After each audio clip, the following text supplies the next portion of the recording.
This is Keny the Handyman here with another helpful tip on how to properly match your existing paint color on your walls. So here we have a typical white wall or an off-white wall, and white comes in so many different variations of color.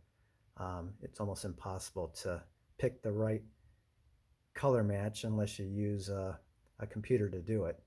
So the one thing you don't want to do is go to a paint store and just grab a bunch of white sample swatches and try to eyeball it. You'll never get the right shade, and after you get done painting it, you'll see the difference. The best way to do it is to actually just cut a section of the paint out. You have a paper back on your drywall typically, so I scored this piece here with a razor knife, and then I peeled it off, and then you can take this, then take it into your paint store, and they can put it in their computer and get the exact match for that paint. If you don't want to mess your wall up and have to do a little mud work repair, then the second best thing would be to use something like this NIX device here, and I'll show you how to use that. That's pretty accurate, although I don't think it's nearly as accurate as their multi-$1,000 machine that they have at the professional paint store. But when you have this NIX thing and you go pair it with your phone here, there's a NIX application here, so we'll bring that up. Basically, it's just asking you to connect to this device here. And once it connects, usually only takes a few seconds.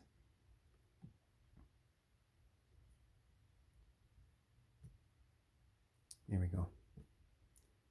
So once it connects, you just hold this thing up to the wall and it will analyze what's going on. Okay. And we're going to do just what it says.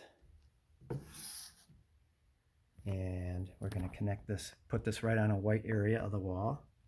And then I'm going to go over here to my phone and scan it.